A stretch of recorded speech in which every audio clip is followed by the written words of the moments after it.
Alright, it is time for the 2023 Australian Grand Prix observations. The working title for this one is Verstappens Remonstrations, Russell's car goes pop, and the Alpine boys. An eventful Grand Prix. It doesn't really change anything regarding the current status quo. Well, we might as well just get into it. I'm surprised the Grand Prix did not hit the time. Surprised the Grand Prix did not hit the time limit, 2-hour time limit, but anyway. So, on to Red Bull and the weekend that they had, and it was a disaster weekend from Sergio Perez, well, from his side of the garage. As things stand, anything is really on the table, but Red Bull can't actually afford it. Red Bull can't actually afford to jeopardize Perez's side of the garage because, well, tracing Martin might actually make an impression. Aston Martin, excuse me. Because Aston Martin might actually make an impression on them. But anyway, Perez, he had some issues over the weekend. Perez, he had a bit of a disaster weekend. It started on Saturday. He had some issue with his car in free practice. It carried over onto qualifying. It looks kind of like the same hydraulics issue that Fernando Alonso had in 2022, last season. Looks like the same one. Although not exactly a facsimile, just, well, the same symptoms. But otherwise, a good enough recovery drive from Perez. And it's only good enough. There is a line of thinking where he should have probably gotten himself onto the podium. There is a line of thinking where I can't just dismiss that train of thought. Because, well, considering the Red Bull car and whatever they've done with the DRS, traffic should never really be an issue for them the same way it is for every other car, especially when you start coming across these DRS trains and whatever. You see, their car is built to even beat a DRS train, whatever bullshit that is, right? That whole bullshit thing. I'll talk about the DRS trains one day. I'll talk about them one day. But that car is built to beat those if it so finds itself somewhere down the pecking order. Or just because of circumstance. Oh, we had to change an engine this weekend or what have you. Or some kerfuffle happened into the first corner. The car is built to beat the DRS train. Whatever it is they've done specifically with their DRS, if they've unlocked a triple plane DRS or whatever, who knows. But the car is specifically built to beat DRS trains, and, well, Perez just should have gotten himself much higher up the pecking order, all things considered. Much higher up. I mean, I know a Maximilian Verstappen in the same position would have probably gotten himself onto the podium. At the bare minimum, he's going to make Fernando Alonso sweat for his final spot on the podium if the car's positions were to be swapped. But, well, Perez hasn't done that. But otherwise, we'll have to see what happens with Perez.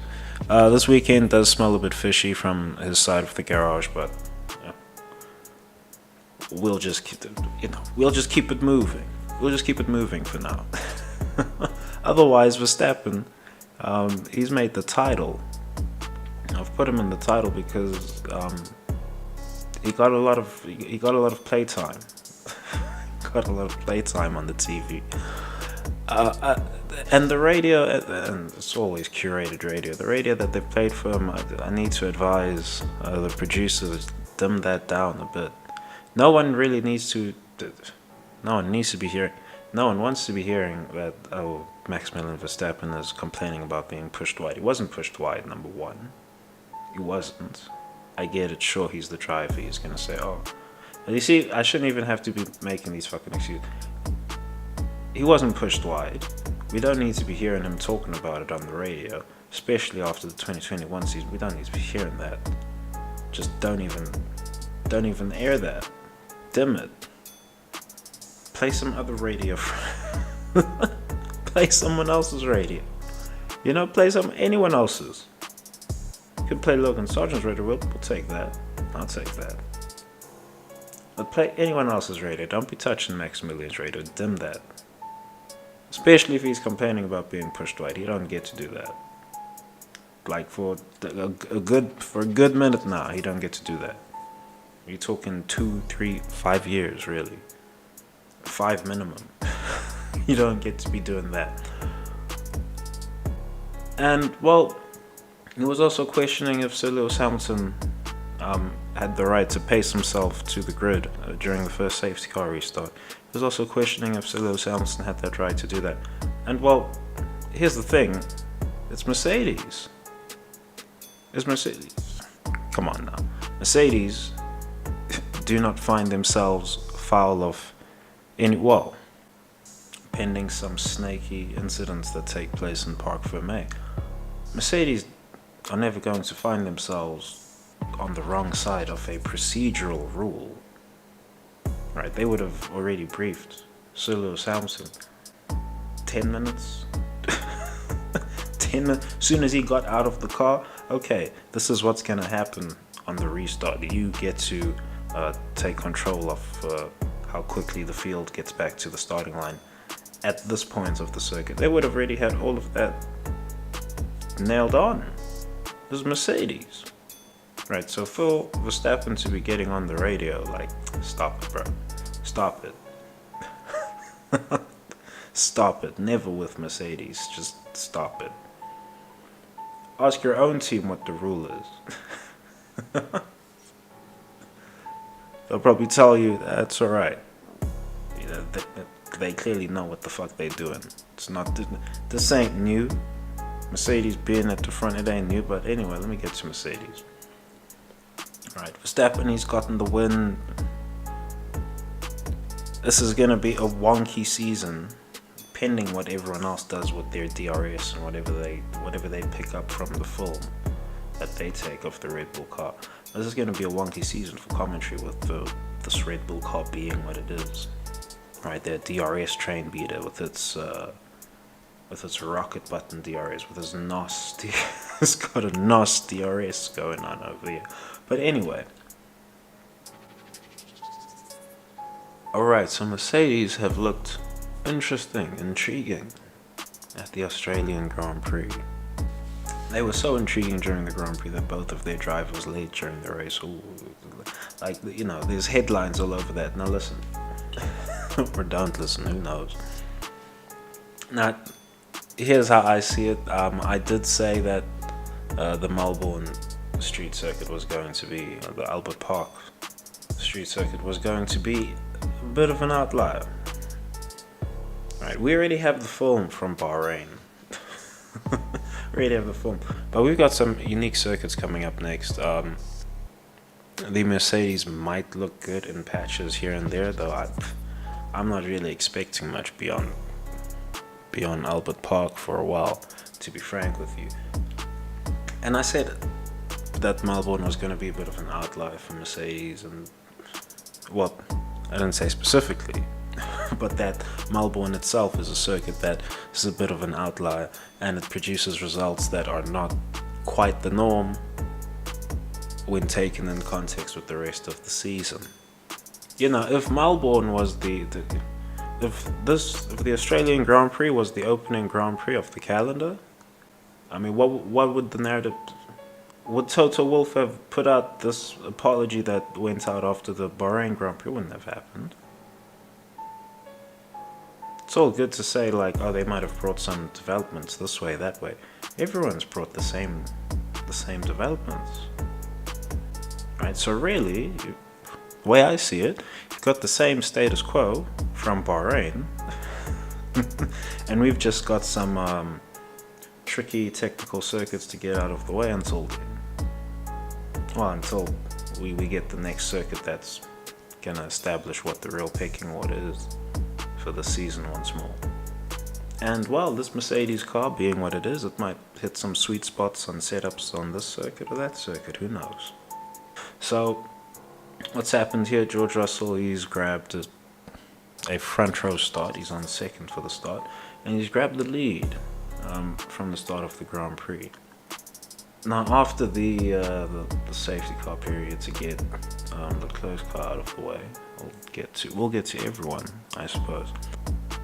There's a key piece of radio that gets played. Right, and George Russell says, "You want me to manage, but I'm getting pushed from behind by my teammate." Well,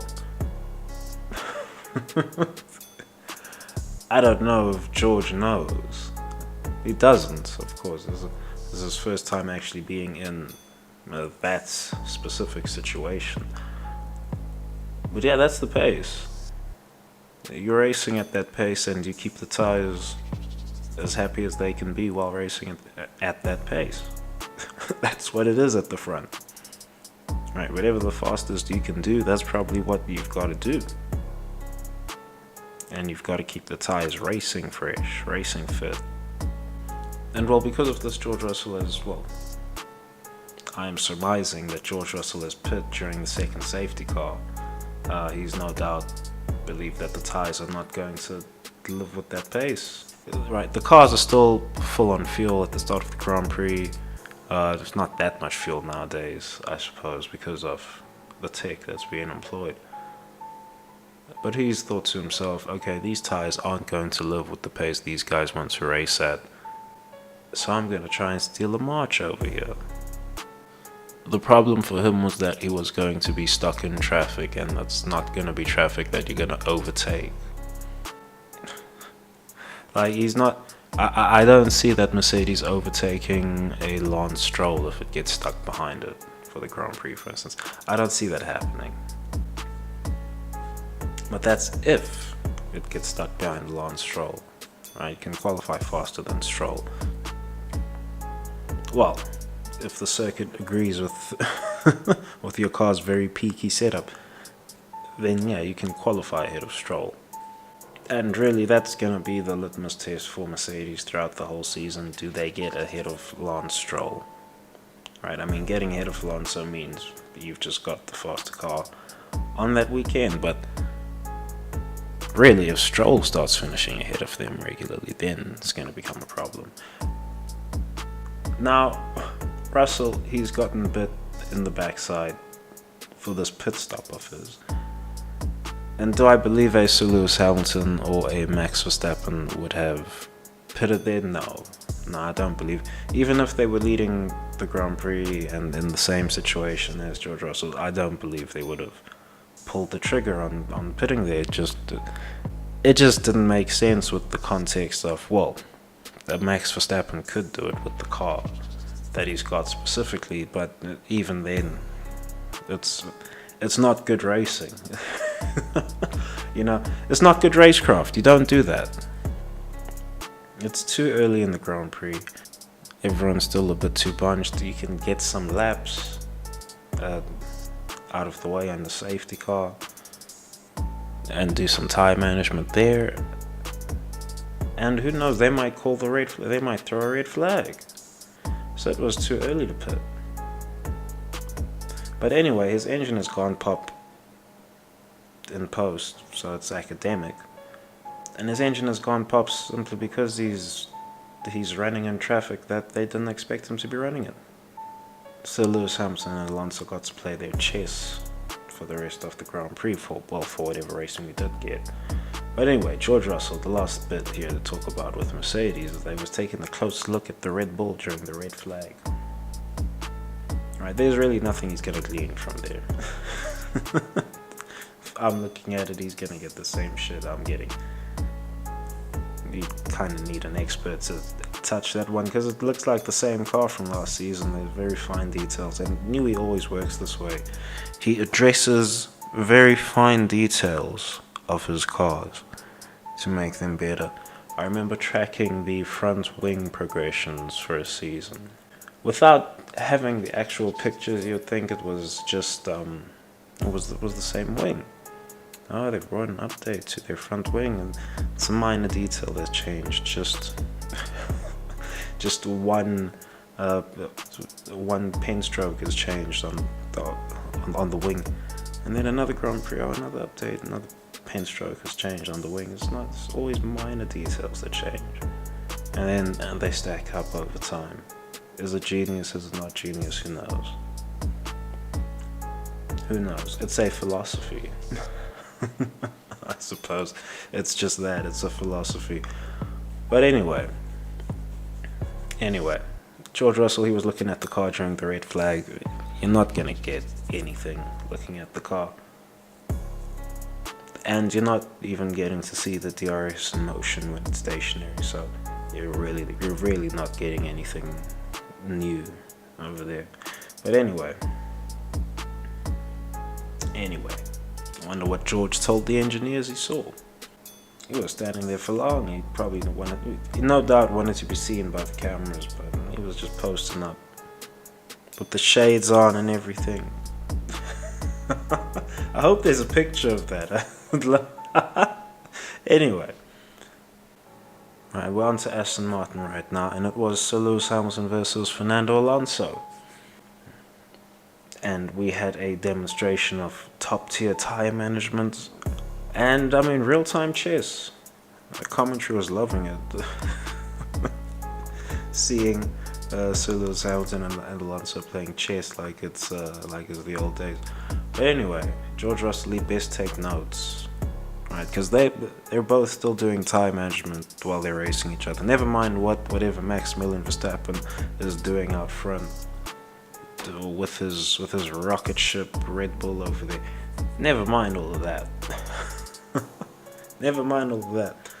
But if you want a lesson in what tire management is supposed to look like when you're racing with someone, that was it right there. That's the Lewis Hamilton versus Alonso duel. That was really the best feature of the Grand Prix, if I'm being frank with you.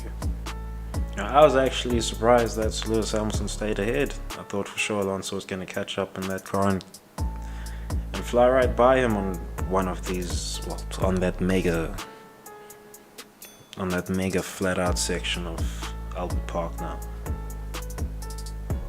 I thought for sure, it's going to get him eventually. Like, has to happen eventually, right? Didn't happen. Right, would love to have the full onboard from both drivers, but anyway.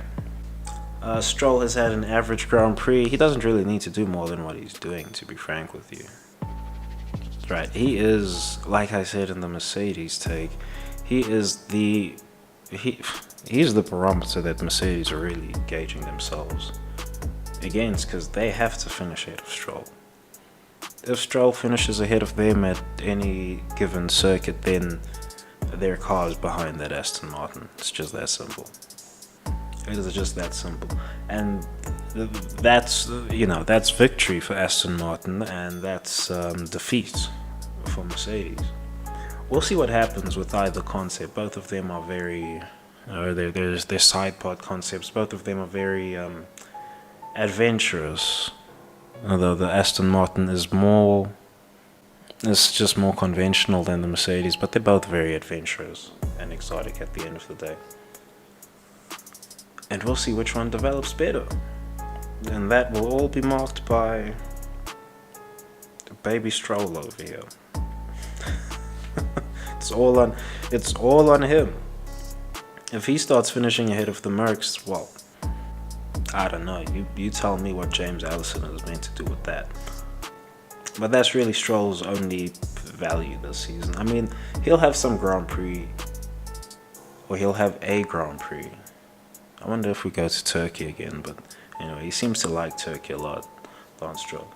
But he'll have some Grand Prix, no doubt, Canadian Grand Prix, where he is probably going to be on the podium, maybe even challenging for a win. Be interesting to see which Grand Prix that is specifically. Maybe even Miami, who knows. Right, but on the restart, on the final restart, it was a messy restart in general, but on that final restart after the second red flag, I do know there was a quote unquote a third restart. Not really, but I do know there was a quote unquote third restart. But after the final restart, Alonso got taken out by Sainz, and well, I'd love to be a fly on the wall when he gets to meet Sainz after the Grand Prix. I wonder if he blows up on him like, oh my god, you almost moshed up my whole Grand Prix, my whole weekend, you almost moshed up, you know. Would love to be a fly in the wall, probably went off on him in Spanish, but anyway. Great awareness by Alonso to actually tell the team to scope out what the rule book says in regards to reaching the first sector, or completing the first sector, and the red flag being flown. I mean, all people can ask for is consistency, and I suppose with the red flags, you see, here's the thing about this whole first sector and the red flag situation is F1 doesn't want to give you all the information, right? Because if they give you all the information, then you're gonna be too smart. So they have many sectors in the sectors, right? And they know where the cars were positioned about a third through the first sector, right? Each sector is also split into thirds thereafter. And they could have, even in Silverstone last season, right? They could have decided the order off of one of those mini sectors, but they don't do that in writing because, well, they don't want the public. We had access to those mini sectors for one session. It was one session. I'm not sure which specific season it was, 2019 or what have you. It might have actually been 2016 or 15 season, mind you, but we had one session, right? Australia was the opening Grand Prix, and oh my god, they showed us the mini sectors. I couldn't believe it. I thought, oh my gosh, they're giving us mini sectors for the whole season. This is mad. Well, maybe it's just some practice. I'll forgive me. Next practice session, the mini sectors are gone. Sorry. That was a mistake. You're not supposed to see that. So, you know, they could have decided the race order off of the mini sectors, but they have it in writing that it's off of the first full sector. Because, well, people are racing through the whole sector. Everything need be balanced. There's good and bad to take into consideration with any final metric that's used to come to these decisions. But good on Alonso for being aware of the rule, getting on the team to, hey, make sure I get to restart where I was, because there's no way they threw the first sector. There's absolutely no way, because the first sector finishes just before where Albon crashed, really. That's where it finishes. So, good on him for that. But that was a fuckery of a restart in general. Alright, F1. The restarts, all of them, had an issue. But I'll get to that.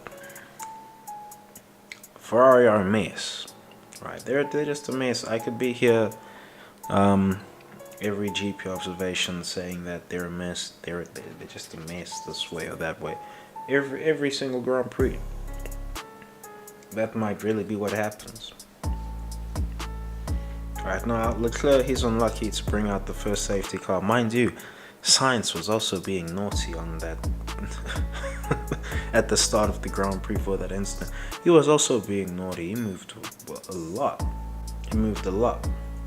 Like, he was not expecting, I'm not sure if that was Alonso or Strolls, but like he was not expecting whoever that was to keep their foot in it. It was Alonso. Almost collided with him right there. Had to shimmy right on back across the circuit. Could have been a whole much of an incident. And Leclerc, I mean, he's just unlucky. He's just been caught out in the middle of it all. Really. Stroll, he's tried to be as diligent as he can be, going through there with the near fuckery. He was served up in front of him with Sainz and Alonso. You know, Sainz almost crashed with, well, he did crash with Alonso. did spin him around just once. It could have been twice, although the second one probably wouldn't have happened. But Sainz has been very lucky in comparison to Leclerc being very unlucky to go out lap 1 while just trying to keep everything clean. But oh well, Leclerc, he brought out the first safety car. You know, it's funny with Leclerc, all of his bad luck,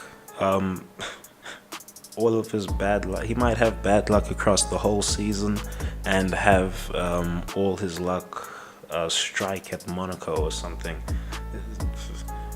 Who knows whatever rituals have been done in the back rooms to accomplish that, but but that would be really interesting if that happened. Really interesting. That would be super fascinating if suddenly, Leclerc's on pole at Monaco and what have you, and then he gets to lead away from the front, actually gets to take the start of the Grand Prix without some weird failure occurring on the car on the way to the grid. I think the stories that we're used to around Leclerc. But oh well, he's been unlucky here. We shall see if his bad luck continues moving ahead into the season. Because he's already at 2 ECU changes, right? 3, I believe. Well, no, just 2, as you start with 1. He's already on a 3rd ECU. So we'll see what happens with Leclerc's luck. That's really the only thing of interest from Ferrari, aside from them now being a project once again. I'll really have to see how Ferrari strike next season. Or I suppose even after Belgium. Well, at Belgium even. We'll have to see how they strike then. Never mind Spain and Monaco. I wonder where the teams will actually bring their upgrades, Spain, Monaco or Baku, but we'll see. Onwards to Haas, bit of a quiet Grand Prix from Haas until they were on the cameras, I suppose. Hulkenberg has been quite naughty defending against Lando Norris on lap 50. He has been quite naughty there. If it were Danny Rick, and the car might have been, they might have collided. Right, they might have collided. But otherwise, it's a very good drive by Hulkenberg, all things considered. Haas were not really a feature in the Grand Prix. They became a feature just on account of, the attrition. The attrition rate in general, they became a feature. And I suppose they were also able to keep their tires clean. Right, what do I mean by that? Just stay out of incidents until they were in incidents. Or who knows, maybe Hulkenberg was cutting it close with everyone during the Grand Prix and it's just not on camera. Who knows? But otherwise, Magnussen has hit the wall and he has dislodged the tire from the rim, and that's brought out the second red flag this Grand Prix. Here's the thing with the driver running out of luck in this situation, and I'm specifically saying the driver has run out of luck. I'm surprised that neither of the drivers had this incident or a similar incident happen to them at Saudi Arabia, because both of them were testing the limits of the barriers quite extensively at Saudi Arabia. That's a faster circuit, the barriers are closer, so you take what you will from that, but they were testing the limits of the barriers much closer at Saudi Arabia, and I'm surprised I'm surprised one of them didn't have this accident there. Right, seeing as they push their luck so much over there, they're of course gonna have some incidents somewhere in the future. And it's funny, it's funny that Gunther is going off. I suppose he feels he has a right to go off now because was it Toto that said that he wouldn't have treated baby Schumacher as harshly as he did if Michael Schumacher could be in the flesh. So Gunther, perhaps he feels he's got some right to go off now. I mean, look, you're gonna get bit for these things, right? Others other situations like this Red Bull situation, we gotta let it cook for a bit. It's gotta marinate. It's gotta marinate a bit more. But some of these have very quick turnaround times, like this Haas thing over here. All right, now he's given a whole figure for. He dropped Gunther dropped a figure. You dropped monetary figures for this is how much damage this kid cost us.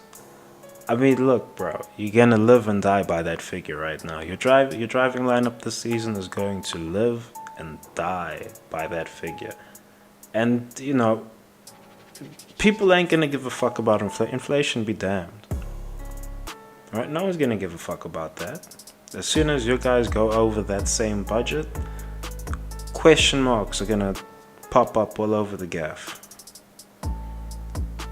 Random pressure is suddenly gonna be put on your drivers. Oh, you can't crash now. You know, you can't have something happen to the car now. You are straining the budget just as much as Baby Schumacher was. You know, 1.7 million in damages. Okay, all right. I seen your drivers testing their luck at Saudi Arabia, Jeddah. I seen them testing their luck over there, right? And your man Magnussen, was still testing his luck. He was still testing his luck, and Hulkenberg was also testing his luck, mind you. But these men still testing their luck, going around Albert Park. You watch yourself. Baku's not that far away. Mad damages can happen to the car there. It's not that far away. Monaco, not that far away. Mad things can happen to the cars in these places. Off of innocuous incidents. So these men biz watch themselves. But anyway, a good enough Grand Prix from Haas. All things considered. I said Magnussen ran out of luck. He was unlucky. That's all. He was just unlucky to hit the wall and dislodge the tire from the wheel rim. Unlucky. The season's long still. It might have axed China, but the season's long still. Anyway. Alright, I have to talk about Williams next, because they were having quite a promising weekend. They've got no finishes for the Grand Prix, and I've got to talk about them before some others. Most interesting. But Williams were having a very strong Grand Prix. Albon was ridiculous in qualifying. I suppose he's taken full advantage of Perez being eliminated in the first qualifying session. He's taken full advantage of that. There'll always be someone on the grid who takes advantage of that.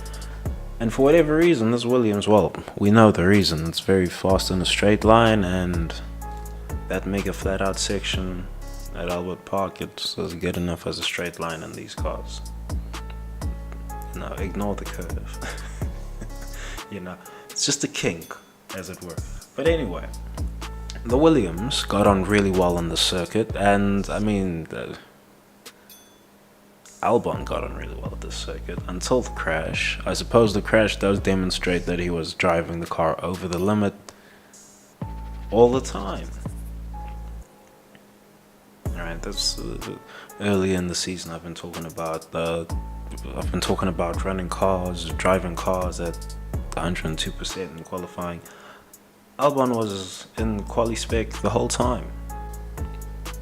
Ran just a bit wide and poof, it went. And the accident happened.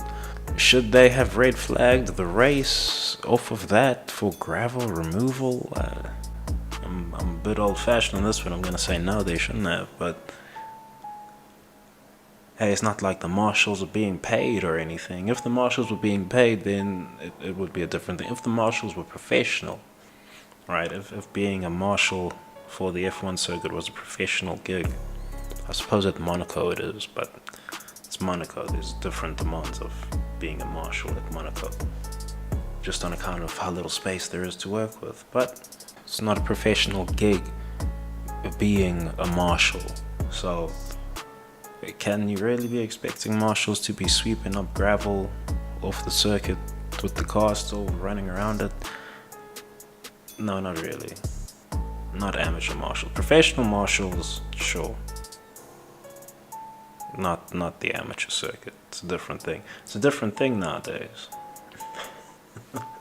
And F1 will not. You know what? I'll actually make this video that I wanted to make on marshals. But anyway, I'll save my take for then.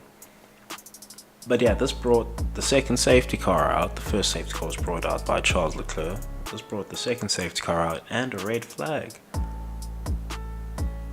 And while that red flag did colour, that red flag did indeed impact quite a few Grand Prix.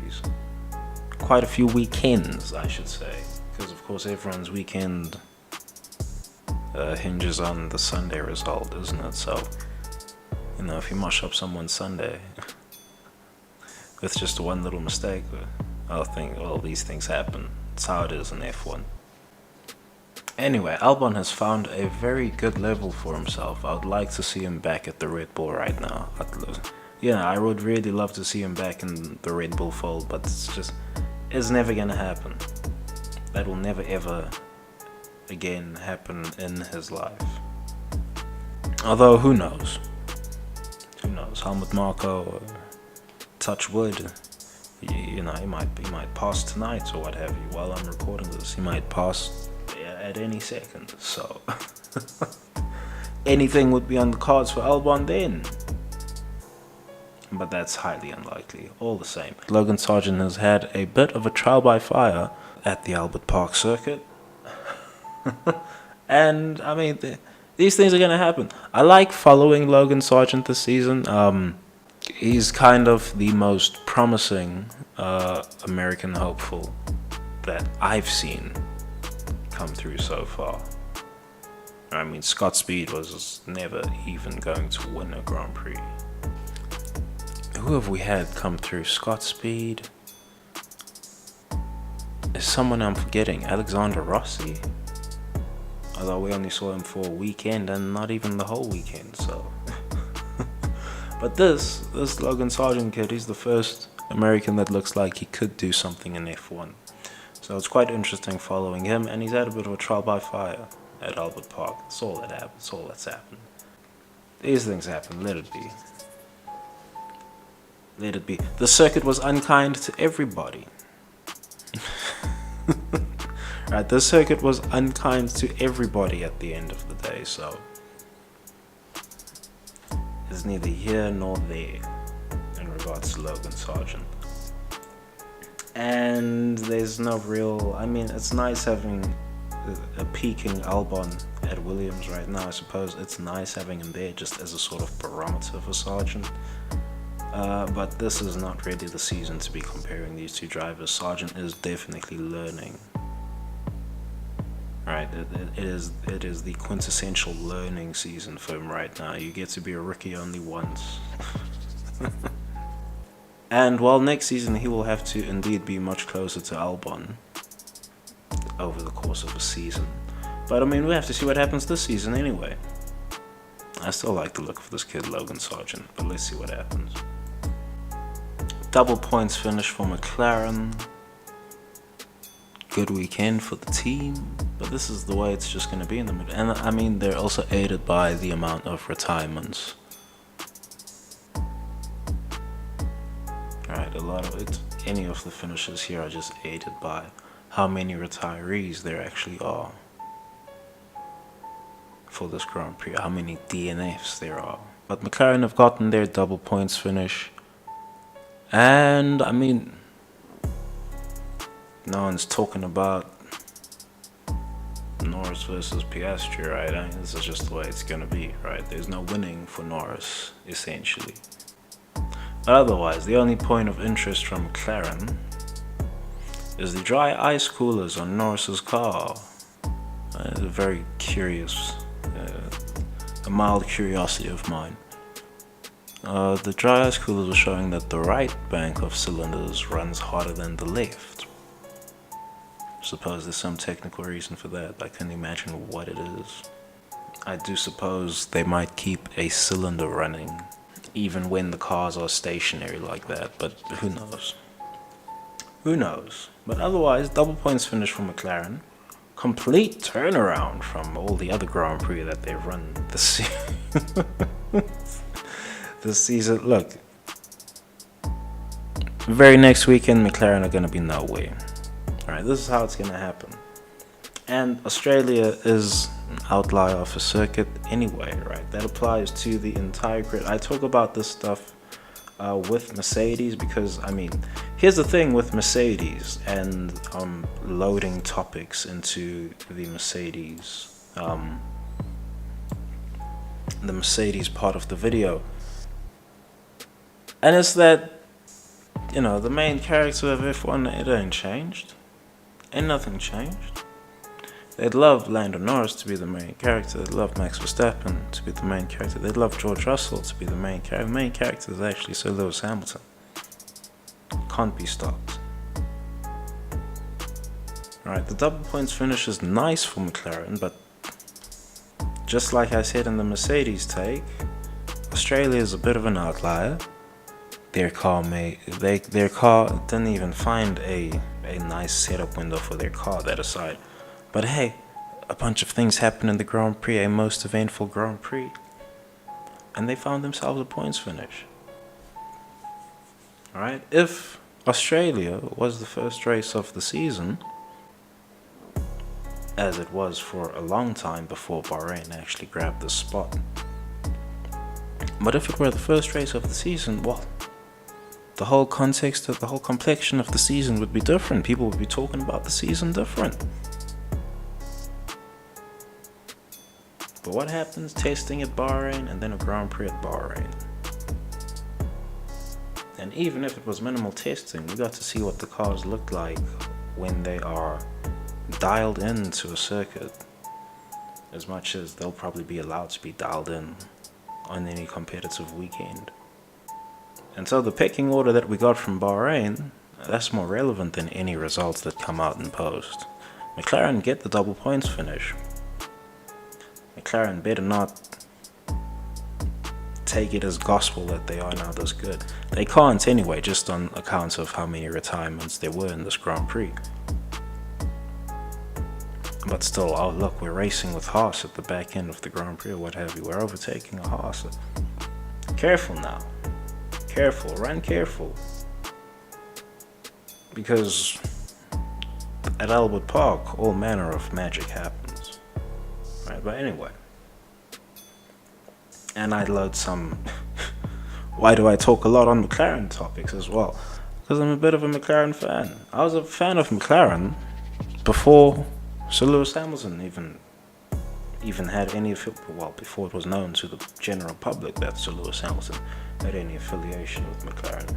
Funny though, I did not like McLaren the first 2 seasons, the first 2 full seasons of F1 I watched. I didn't actually like McLaren. Oh, look at that, they're double teaming Michael Schumacher. Oh, it must be so easy. Little did I know, right? Oh, you gotta run him like that. But anyway. Anyway. Alright, I gotta talk about the Alpine boys. And the Alpine boys, they collided on the second restart. I mean, look, this was gonna happen eventually. This was gonna happen. There's no point saying, oh, I called it or something. I'm sure everyone called it. This was gonna happen at some point. The litmus test is, does it keep happening? You see, if it happens again, Otmar, now you got problems. Alright, once, it can be an accident. Twice, you probably gotta blame someone. Thrice, well,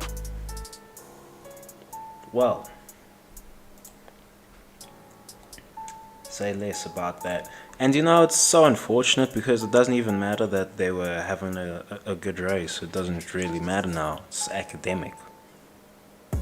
Right, it would have been interesting if the race was called when I believe it was supposed to be called after that incident. Right, they weren't supposed to run the extra lap afterwards to make the lap count or what have you, because it changed changed nothing other than putting some extra mileage on the cars and making the audience, both the audience, the attending audience and us at home, wait a little bit more to see the end of the Grand Prix. That's really all. That was the function of Restart 3, quote unquote, Restart 3. Right, they should have called the race after this incident. There might be some sporting considerations that need to be made for that in regards to, well, the Alpines have crashed and actually brought out the red flag. And if we end the Grand Prix here, they get rewarded for it, you know. Rather than think that far ahead, because that I'm the one who gets conspiratorial here, right? And teams are just not gonna do that. That's too expensive. All right, that's too expensive, and the setup for it is so rare. You're just not gonna get that setup.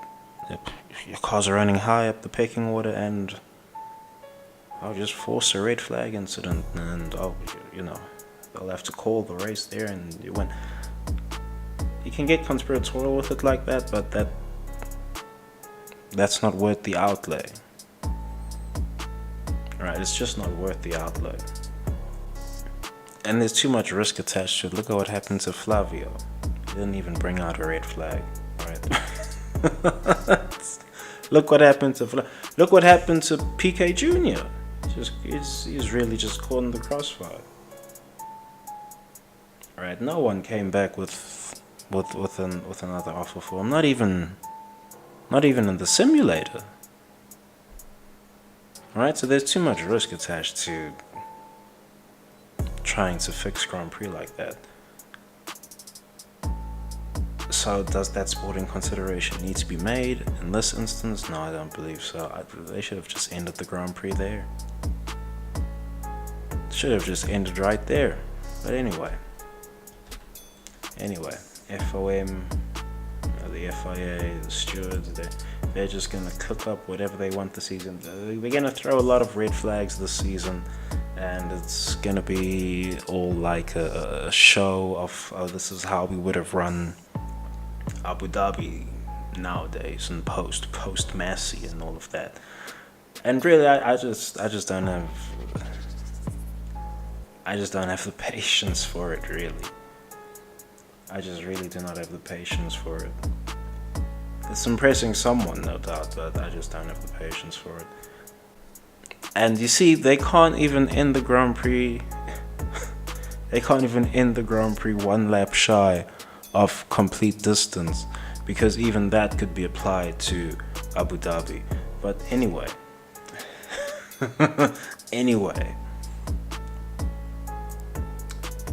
AlphaTauri, the most interesting things for AlphaTauri is De Vries found himself in the air. He got some airtime for a bit, and Tsunoda has gotten the point. I mean, that's really it. The car catching air was the most interesting. I suppose there might have been something else that was interesting enough that happened when the GPS systems failed in free practice, but that doesn't matter. Ain't no one care about that. Ain't no one give a fuck about that. They got to see the car in the air on Sunday, and Tsunoda fished himself out a point. He's gonna keep the Ayumu Iwasa demon away. And I suppose the Vries has collided with the Sargeant in the final restart. Anyway, I might be wrong on that. But either way, bit of a nothing weekend for AlphaTauri, even with the points. I suppose after they've run this whole stat line of all the teams have scored points after the first 3 Grand Prix, it's very impressive that, oh, look how competitive the racing is. You know, the formula, I say this all the time, where I may or may not talk about the formula. The formula is going to produce good racing. It's just that, as is with any change in formula, someone's gonna nail it and everyone else is gonna have to play catch up. And it's a bit of a double whammy with this formula, because, well, the whole point of the formula was to make overtaking easier, and, well, if you make a fast car and it can overtake other cars easier, while being faster, well, you end up with the show that you got now in F1. But everyone wanted overtaking, they got the overtaking. Look, it's so competitive. All the teams have scored. Tsunoda everyone scored, guys. Everyone's winning. Onto Alfa Romeo. Zhou has been lucky to fish out 2 points, been very lucky. I suppose a lot of people have been lucky to fish out the results today. This isn't a unique analysis to Guan Yu Zhou. He's been lucky to fish out 2 points, but it's a flattering weekend for Alfa Romeo. All things aside. Right, for a number of teams besides them, but all things aside, a very flattering weekend for Alfa Romeo. I'd be very impressed if they were able to pull out a type of finish like this again somewhere this season, because I just don't see it happening. Well, let me not say I don't see it happening. I don't see it happening organically. There would be another Grand Prix like this where damn near half the field is retired for one reason or another. It would be another one like this. Alright, and that stands for a lot of the teams. So Mclaren, AlphaTauri, Alfa Romeo, Albon and the Williams, he had some legitimate pace. Haas will be there or thereabouts. They'll keep themselves close enough. Alpine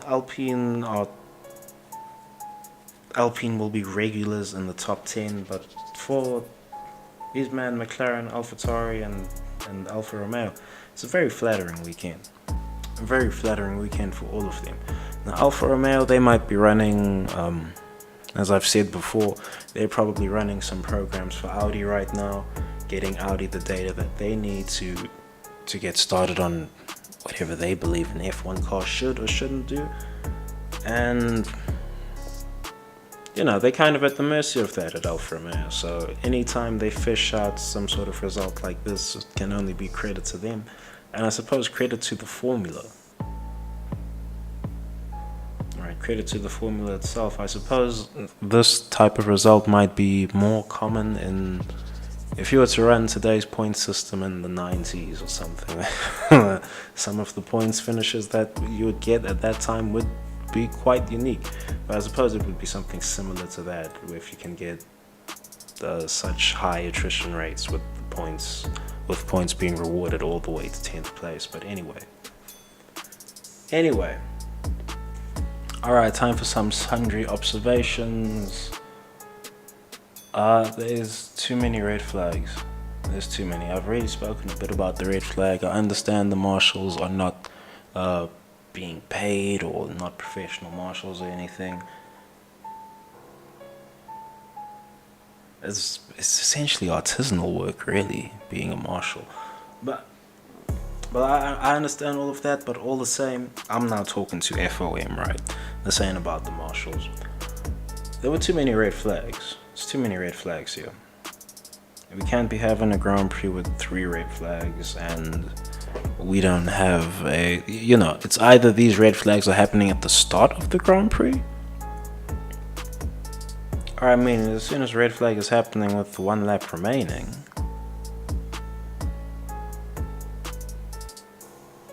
you gotta call it there, mate. It's done. It's done. With the final lap, the red flag is on the final lap. Call it, bro. It's done. Right? But anyway, there was a bit too many red flags. The first red flag was not for barrier repair. I understand some people might think that, they were repairing the barriers. That's not what they said on the broadcast. Gravel on the track was given as the reason. And, regarding restart procedures, there was a traffic jam at turn 6 on the formation lap to the restart. Look,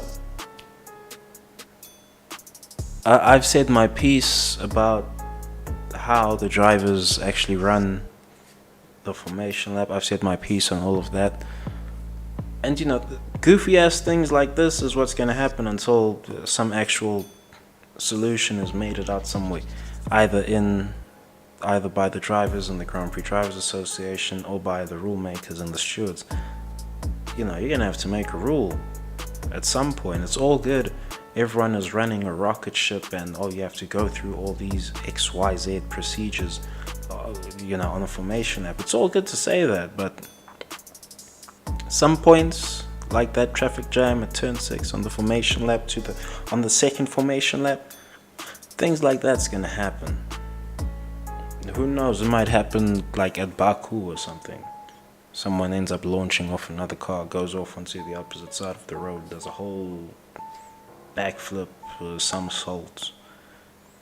Does a Mercedes CLK, GTR, cosplay over Baku. Who knows? Right, over the highways of Baku. Who knows? Anything could happen. Red flag 2 should only be a safety car. All drivers are shocked by the call. I suppose some specific drivers are shocked by the call of the first one, but all the drivers are shocked by the second red flag. Because, well, we've seen tires on circuit in various places. And of course, everyone's driven past the tire carcass. They know where it is. They know to stay away from that side of the road until they are told otherwise. That one can be cleared with a safety car. Or perhaps they've made the circuit too fast at the back end and the safety car comes around too quickly. Who knows? Some bullshit like that. Some bullshit like that. But that one, red flag 2 should never be a red flag. They've red flagged it. Who knows? Maybe they want to make an exciting show or what have you. Oh, look, we're still making a show of. We're still making a spectacle of the race and what have you. Completely unnecessary, but that's what they've done. And then red flag 3 should also be a safety car. Just safety car them to the finish. So this over-enthusiastic deployment of the red flag in light of Abu Dhabi 2021, it's almost like they're getting practice in for how to use the red flag. Right? Oh, we didn't have our practice in for Abu Dhabi, so we're getting that practice in now. It's almost like they're getting practice in for this shit. There's gonna be a few more red flag situations this season, unnecessary red flags. There were a bunch of unnecessary red flags at the back end of last season, but anyway. This is what they're doing now. Alright, this is what they're doing. I suppose they're impressing some people somewhere. We're like, oh, this is how they would run Abu Dhabi 2021 now. Look, they're giving us the film. Well, they would never have they would never have done this in AD 2021 because we had not given them an express reason as to why they have to do this just yet after Abu Dhabi 2021. You see, there's other reasons Abu Dhabi 2021 is a fuckery because a whole raft of procedural rules have just been discarded for the purposes of manufacturing a winner out of that whole thing. So Abu Dhabi has a whole raft of other issues that would have been solved by throwing a red flag, but that's not the history we were given. Alright, so while it's all cool and dandy seeing them being so liberal with the red flag nowadays, I mean, look. One, you're a bit too liberal and you're being too liberal with it because you're not really sincere. You're not really being sincere about it.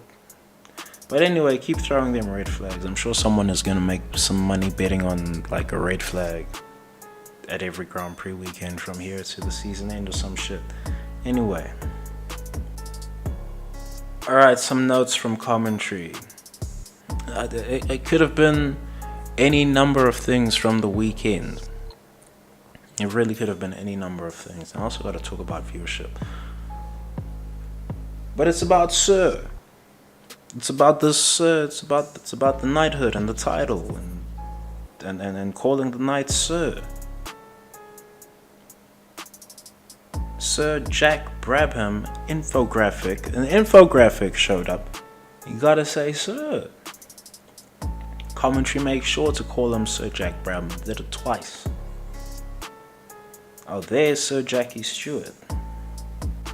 At some point, I know someone there is, in the very deepest, darkest depths of the whole social media sphere, and is listening to this clip. At some point, you're gonna have to tell your folks to call Sir Lewis Hamilton.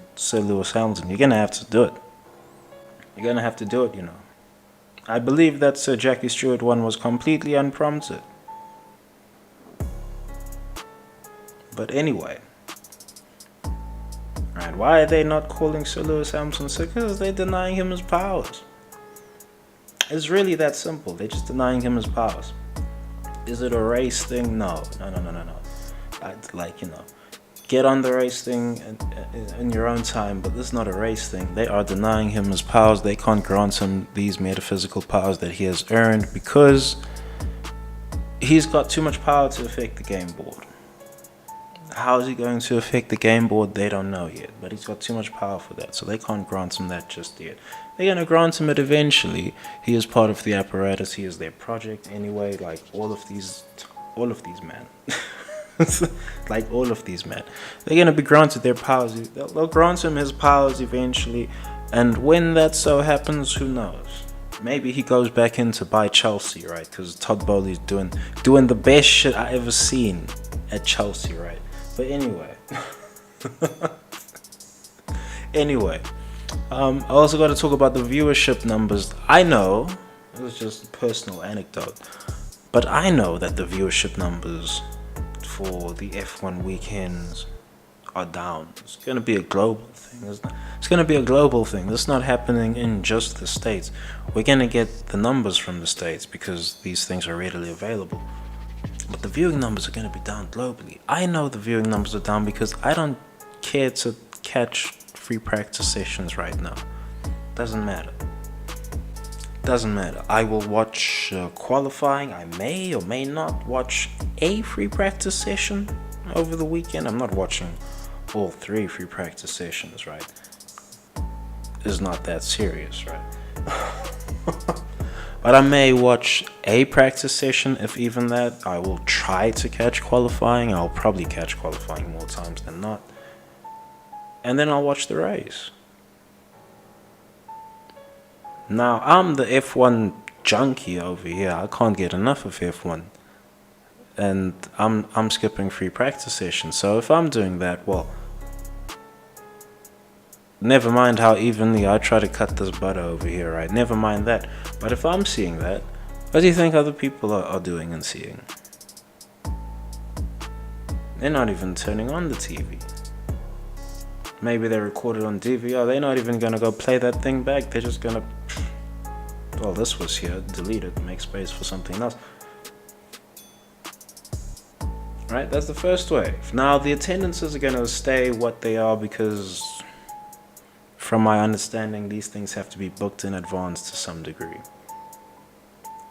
Because there was demand back then. But the TV demand that's instant. Alright, that has a much shorter feedback loop than the actual live attendances, right? But yeah, how do I know viewership of F1 is down? Because I'm not watching F1 all that much now.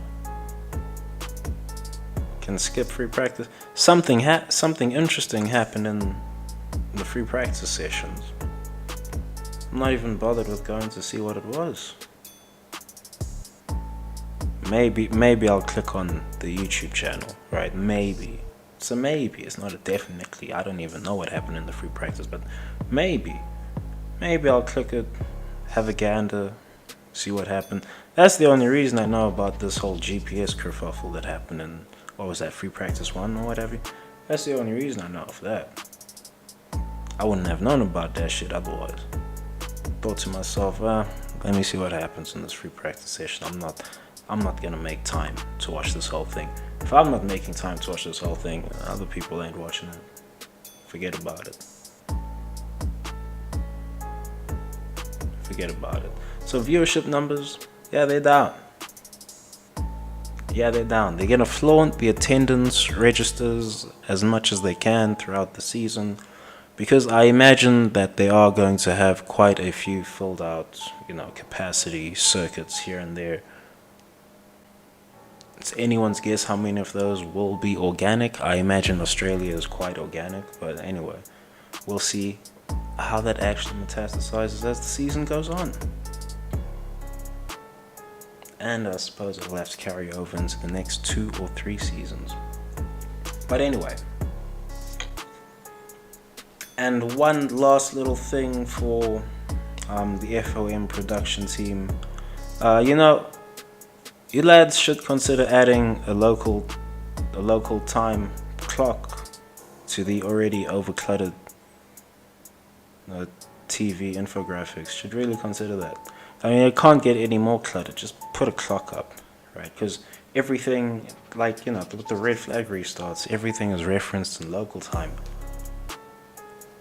Like, brother, I shouldn't have to be getting onto my phone, go browse to whatever the fuck time it is in fucking Melbourne, Australia, to figure out, how many minutes is this race gonna restart, and I shouldn't have to do that. It's all good that commentary team can chat about it out loud, but just put a damn local clock up. It's not even difficult, man. You've got Rolex, the timekeepers. Right, you've got Rolex right there. It's free advertising for them. They're timekeeping the whole situation. It's free advertising. How are you not doing this? And that spot that spot on the TV, it will become so valuable over the years. You see, I'm giving y'all cheat sheets now. I'm giving y'all at FOM the damn cheat sheet because for some reason people there aren't smart enough to just cotton on, like, just put the damn local clock on the infographics. Like, the infographics are permanent, right? They're always on the damn screen. Just put the damn local clock up. It's not gonna hurt. God damn. It's all good. You got the lap counter over there. Even swap out the lap counter for the local time clock. Like, get creative, man. We don't need to know what the lap counter is when it's red flagged. We don't need to know. You might swap that, rotate it. Maybe some people tune in late. Oh, why is it red flagged? Oh, what lap are they on? Maybe you tune in late. You get to show people that. But if you've told us, the Grand Prix is gonna restart at 10 past the hour, give us a local clock, homeboy. Give us a local clock. It's not rocket science. Some red flags might last a yonks, bro. Oh, it's gonna be 50 minutes of repairing this barrier over here for this red flag session. They've only got 4 hours to run the Grand Prix in total. 2 hours of actual race time. Put the local clock. It's gonna come in handy sometime. This was one of those Grand Prix where it would have been really handy, but it's gonna come in handy sometime. You're not gonna have it. Right, we'll be all on y'all. Y'all more worried about making sure no one leaks the whole deets on the 8th championship, on the stolen championship, and no one must call him sir, and all of this. Let's run the optics. This is what we would have done for 2021. And, y'all more concerned with all of this crap and making sure that you don't have to pay marshals. Right, keep the marshals free. No professional marshals. You're making sure you do all of that. You can't even put up a damn local clock for us. Like, stop it. Stop it, man. Y'all making me wild, bro. Y'all making me wild. But anyway, that should be the vid. Thanks for watching. Thanks for listening. Peace.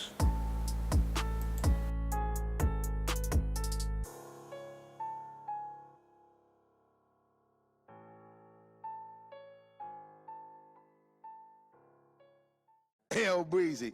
Let me show you how to keep the dice rolling when you're doing that thing over there. Hey. Let's go! Cause I'm feeling like I'm running and I'm feeling like I gotta get away. Better know that I don't and I won't ever stop. Cause you know I gotta win every day. Go! See, you really wanna pop me. Go! Just know that you will never flop me. And I know that I gotta be a little cocky. Go! You ain't never gonna stop me. Every time I come a nigga gotta set it, then I gotta go and then I gotta get it, then I gotta blow and then I gotta shut it. Any little thing a nigga think that he be doing, cause it doesn't matter, cause I'm gonna dead it. Then I'm gonna murder everything and anything about it. Boom, about a thing. I gotta do a lot of things to make it clearer to a couple niggas that I always win and then I gotta get it again and again and again. And I be doing it to death and now I move a little foul. Nigga better call a rap and everybody know my style. Niggas know that I'm the best when it comes to doing this and I be banging on my chest and I'm banging in the east and I'm banging in the west and I kinda I give you more and I will never give you less. You will hear it in the street and you can read it in the press. Do you really wanna know what's next? Let's go. See the way we on it and we all up in the race. And you know we gotta go now try to keep up with the pace. And we struggling and hustling and set it and get it in